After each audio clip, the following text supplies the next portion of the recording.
John Clark with Sunshine Prosthetics.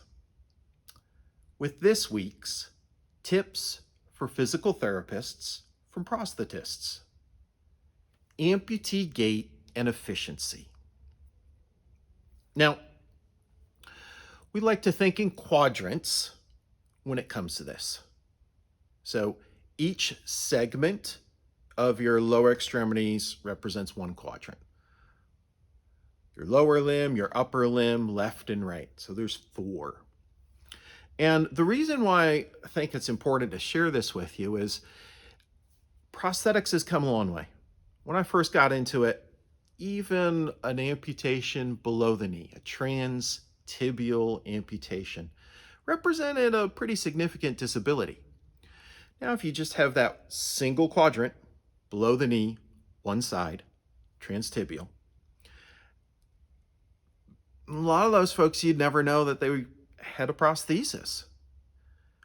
However, there's definitely efficiency losses.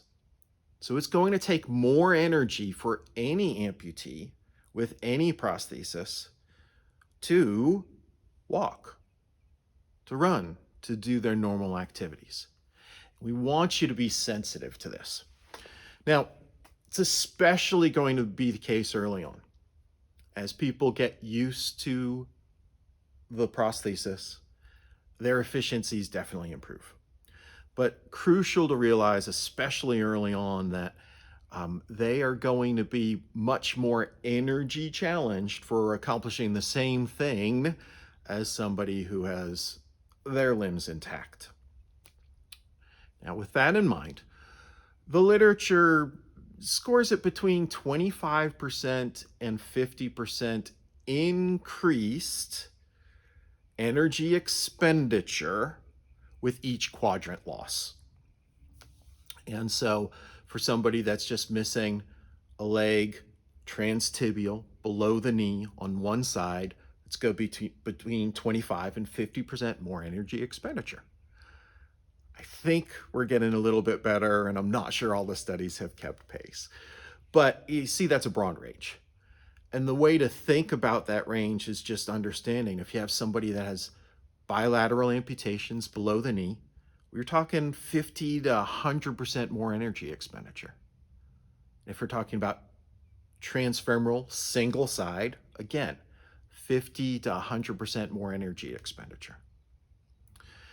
So be thoughtful with your amputees as you're working with them and understand that, yeah, it's likely they're going to get a little more tired, and you need to be thinking about their overall conditioning when it comes to getting them moving again.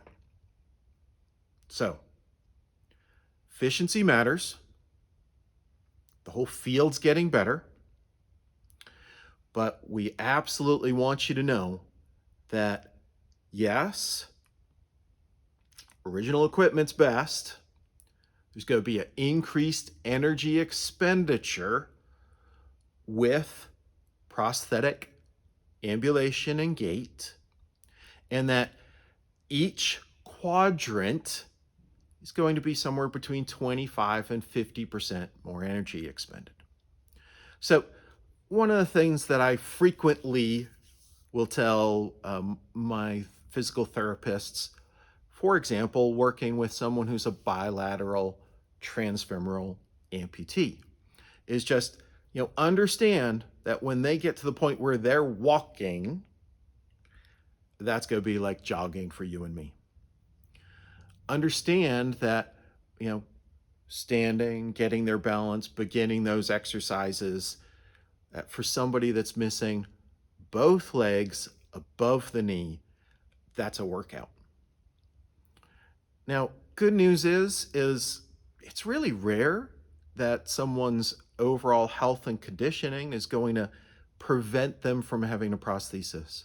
And when I say really rare, even when sometimes you'll have, a heart physician that's involved in someone's care and they're concerned about it, almost always we can get that person up and walking and well within what the cardiac rehab folks want to be doing.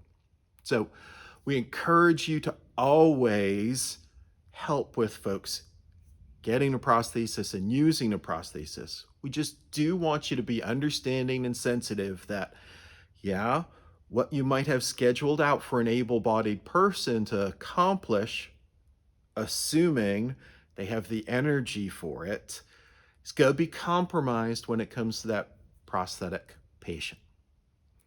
Wish you well, and go make a difference in some amputees' lives. Thank you.